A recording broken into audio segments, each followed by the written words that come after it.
Suppose कीजिए अभी आपको वो हर एक चीज़ मिल चुकी है जिसको पाने के ड्रीम्स आप बरसों से देखते आ रहे हैं। आपके पास गाड़ी है, लग्जरी हाउस है और करोड़ों अरबों के हिसाब से पैसा है एंड किसी भी तरह की आपको चिंता नहीं है। लेकिन अब आपकी एज 70 से भी प्लस हो चुकी है और आप अपनी ओल्ड एज की पीक पर आ चुके हैं। तो क्या आप इन सभी चीज़ों को एंजॉय कर पाएंगे? ऑब्वियसली यंग एज के कंपैरिजन में तो बिल्कुल नहीं, लेकिन ऑन एन एवरेज लोग हमेशा इसी ट्रैक पर चलते हैं। 22 से 23 साल की एज तक पढ़ाई, फिर 30 से 35 साल की जॉब और फिर बूढ़े हो जाने पर रिटायरमेंट का इंतज़ार। अब यहाँ पर अगर आप मिलियनर बन भी गए तो क्या फ़ायदा, आपके वो एंजॉयमेंट वाली एज काफ़ी पीछे जा चुकी होगी। आज मैं आपके साथ जो बुक समरी शेयर करने वाला हूँ वो आपको ये सोचने पर मजबूर कर देगी कि आखिर क्यों आपको अपनी अर्ली एज में ही फाइनेंशियली फ्री हो जाना चाहिए, ताकि आप इन सभी लग्जरीज को अपनी अर्ली एज के अंदर ही एंजॉय कर सको। एंड फाइनली इस वीडियो के लास्ट में मैं आपको कुछ ऐसे अमेजिंग पॉइंट्स भी बताने वाला हूँ जिससे पॉसिबली आप अपनी यंग एज में ही रिटायर हो सकते हो। अगर मैं आपके सामने ये वर्ड्स बोलता हूँ, एक बहुत ही अमीर इंसान, तो आपके ब्रेन में भी Bill Gates, Ratan Tata, Mukesh Ambani, Elon Musk और जेफ बेजोस जैसे अमीर लोगों की पिक्चर्स घूमने लग गई होंगी। पर हार्डली ही किसी ने ये सोचा होगा कि एक 24 से 25 साल का लड़का जो घर बैठे अपने बिजनेस के थ्रू लाखों करोड़ों कमा रहा होगा। ऐसा क्यों? क्योंकि मैक्सिमम लोग ऐसा सोचते ही नहीं कि 24 से 25 साल का लड़का भी मिलियनर बन सकता है, और अगर बन गया तो वो उसका लक है। ऑथर एमजे डिमार्को जब अपनी चाइल्डहुड एज में थे तो वो एक दिन अपनी गली में आइसक्रीम खा रहे थे। तभी उनकी नज़र एक चमचमाती लैम्बोर्गिनी कार पर पड़ी जो कि उनसे थोड़ी ही दूरी पर खड़ी हुई थी। उस कार को देखकर भी ऑथर के माइंड में यही आया कि ज़रूर इसका मालिक कोई बूढ़ा आदमी होगा। पर जो इंसान उस कार के पास आया उसे देखकर ऑथर एकदम हैरान हो गए। उस कार का मालिक एक 25 साल का नौजवान था। ऑथर ने वहां जाकर उस आदमी से पूछा कि आप क्या काम करते हैं, तो उस आदमी ने बताया कि मैं एक इन्वेंटर हूं, और वो वहां से चला गया।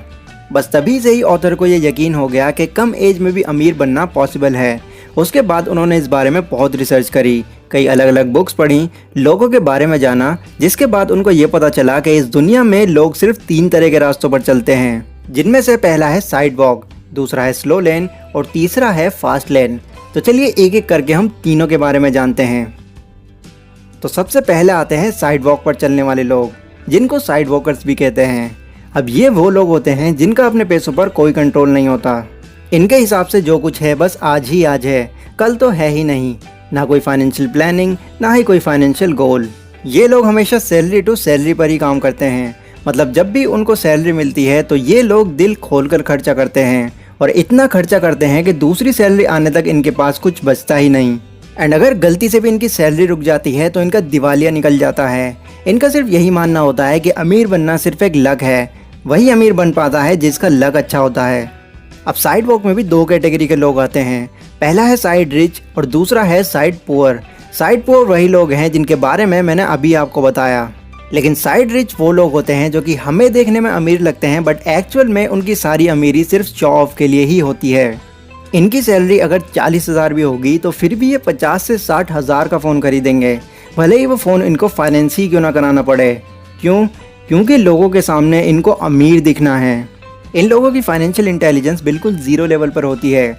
अगर आप इन लोगों को 1 करोड़ रुपए भी दे दोगे तो फिर भी वो इनको लग्जरीज खरीदने में ही खर्च कर देंगे। ऐसे लोगों की पूरी लाइफ स्ट्रगल में ही बीत जाती है और ये कभी भी फाइनेंशियली फ्री नहीं बन पाते। सेकंड नंबर पर आते हैं स्लो लेन पर चलने वाले लोग, जिनको स्लो लेनर्स भी कहा जाता है। ज़्यादातर मिडिल क्लास लोग इसी कैटेगरी में आते हैं। ये लोग साइड वॉकर्स से तो मिलियंस ऑफ टाइम बेटर होते हैं। इनको एटलीस्ट अपने आने वाले कल की चिंता होती है। ये लोग जिस जॉब या बिजनेस में काम करते हैं उसमें से कुछ पैसा सेव करके इन्वेस्ट कर देते हैं, ताकि उनको इन फ्यूचर एक स्टेबल और सिक्योर लाइफ मिल सके। और ऑथर के हिसाब से अमीर बनने का ये रास्ता भी नहीं है। जैसा कि नाम से ही पता चल रहा है, स्लो लेन। ये लोग एक टाइम पर आकर अमीर ज़रूर बनते हैं, पर तब तक ये अपनी सारी यंग एज गंवा चुके होते हैं।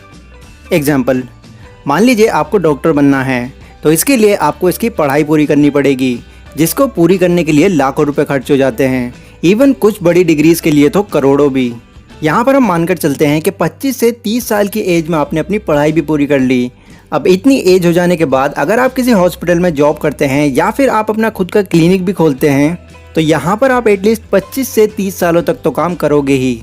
अब इस वाली एज को भी क्रॉस कर जाने के बाद अगर आप फाइनेंशियली फ्री हो भी जाते हो तो उस वक्त आपकी ये लाइफ एंजॉय करने के लिए एज ही नहीं बचेगी। अब इससे मेरा ये मतलब नहीं है कि आपको एक डॉक्टर बनना ही नहीं है। डॉक्टर बनना लोगों का एक ड्रीम होता है ताकि वो लाखों लोगों की हेल्प कर पाएं। बट अगर आप ये सोचकर डॉक्टर बनने जा रहे हैं कि डॉक्टर बन जाने के बाद आप बहुत अमीर हो जाएंगे, तो यस, ये वाला एग्जाम्पल आप ही के लिए था। बट अगर आपको अर्ली एज में ही फाइनेंशियली फ्री होना है तो इसके लिए ऑथर हमको तीसरा रास्ता रिकमेंड करते हैं, जो कि है फास्ट लेन का। इस रास्ते पर चलने वाले लोगों को फास्ट लेनर कहा जाता है। इनकी पढ़ाई स्कूल या फिर कॉलेज तक ही सीमित नहीं रहती, ये हर दिन कुछ ना कुछ नया सीखते रहते हैं, अपनी नॉलेज को इम्प्रूव करते रहते हैं, ताकि इस नॉलेज के थ्रू वो एक ऐसा सिस्टम क्रिएट कर सकें जिससे उनको ज़िंदगी भर कमाना ना पड़े। और इसके लिए वो जितने हो सके एसेट्स क्रिएट करते हैं और एक टाइम पर आकर वो मिलियनर बन ही जाते हैं। वेल, ये सब इतना आसान भी नहीं है। इस प्रोसेस में आपको साइड वॉक और स्लो लेन के मुकाबले ज़्यादा मेहनत लगती है, बहुत सारे सेक्रीफाइसेस करने होते हैं, प्लस यहाँ पर टाइम भी लगता है। बट उतना तो बिल्कुल भी नहीं कि आपको बुढ़ापा देखना पड़ जाए। अब सवाल ये आता है कि फ़ास्ट लेन के रास्ते पर हम आखिर चल कैसे सकते हैं, यानी कि फ़ास्ट लेन के रास्ते पर चलने का तरीका क्या है। तो इसलिए मैं आपके साथ 4 पॉइंट शेयर कर रहा हूँ जो आपको ज़रूर फॉलो करने चाहिए अगर आप अपनी अर्ली एज में ही मिलियनर बनना चाहते हैं। Point number 1, attack the need. आपको ऐसा सिस्टम या फिर बिजनेस क्रिएट करना होगा जो लोगों की नीड को पूरा करता हो, क्योंकि जितनी ज़्यादा वैल्यू आप लोगों को प्रोवाइड करेंगे, इन फ्यूचर आप उतने ही अमीर बनते चले जाएंगे। एग्जाम्पल, जब लोगों को ऑटो या बस के लिए घंटों तक वेट करना पड़ रहा था तो उनकी इस प्रॉब्लम को ओला ने समझा और एक एप्लीकेशन बेस्ड टैक्सी सर्विस को प्रोवाइड कर दिया। और आज आप जानते ही हैं कि ओला कितनी बड़ी कंपनी बन चुकी है। ठीक इसी तरह होटल्स के लिए परेशान हो रहे लोगों को ओयो ने समझा और चीपेस्ट प्राइस में लोगों को ठहराने का सिस्टम क्रिएट कर दिया। एंड ओयो भी आज बहुत ज़्यादा पॉपुलर हो चुका है। आपको भी ऐसा ही सिस्टम क्रिएट करना होगा जो लोगों की ज़रूरतों को पूरा करता हो। जितने बड़े लेवल पर लोगों की प्रॉब्लम होगी, उसको सॉल्व करने के बाद उतने ही ज़्यादा अमीर आप वहाँ से बनते चले जाएंगे। दूसरा पॉइंट है हाई एंट्री बैरियर बिजनेस। अब इसको कुछ इस तरह समझते हैं कि मान लीजिए आपने एक कपड़े की शॉप खोली, तो आपको क्या लगता है वो खुलते ही फेमस हो जाएगी? बिल्कुल नहीं। आपके जैसे ही हज़ारों लाखों और लोग भी हैं जो ऑलरेडी इस काम को पहले से करते आ रहे हैं, और ये लोग आपके कॉम्पिटिटर्स हैं। अब अगर आपको अपने कॉम्पिटिटर्स को बीट करना है तो कुछ ऐसी यूनिकनेस अपने प्रोडक्ट में लानी होगी जो बाकी लोग लाने की सोच भी ना सकें, तभी आपका बिजनेस इतने कंपटीशन में भी ग्रो कर पाएगा। थर्ड पॉइंट है स्केलेबिलिटी। आपके पड़ोस वाली किराने की शॉप भले ही कितनी भी बड़ी है, पर उसका मालिक इतना अमीर नहीं होगा जितने अमीर जेफ बेजोस हैं। Reason, scalability. आपके एरिया की दुकान सिर्फ एक पर्टिकुलर एरिया को ही कवर कर पा रही है, पर अमेज़न के थ्रू आप पूरे वर्ल्ड में कहीं से भी शॉपिंग कर सकते हैं। ठीक इसी तरह आपके एरिया के बर्गर वाला इतना फेमस नहीं होगा जितनी फेमस मैकडॉनल्ड कंपनी है। बर्गर तो दोनों ही बनाते हैं, बट मैकडॉनल्ड ने अपने आप को स्केल किया हुआ है, जिससे पूरी दुनिया के लोग उस कंपनी को जानते हैं। तो इसीलिए ऑथर हमको यही एडवाइस करते हैं कि जितने बड़े लेवल पर आपका बिजनेस स्केल होगा, उतने ही आपके बिजनेस ग्रो होने के चांसेस बढ़ जाएंगे। और लास्ट पॉइंट है detach your business with time. मतलब आपको कोई ऐसा बिजनेस क्रिएट करना होगा जो कि सोते वक्त भी आपके लिए पैसा बनाता रहे। एग्जाम्पल, अगर आप अमेज़न या फ्लिपकार्ट पर एक ऑनलाइन सेलर हैं तो लोग कभी भी आपके प्रोडक्ट को खरीद सकते हैं, वो भी बिना आपके वहाँ इन्वॉल्व हुए। या फिर एक घर खरीद कर रेंट पर दे देना, यहाँ भी आपके पास बिना किसी मेहनत के पैसा आता रहेगा।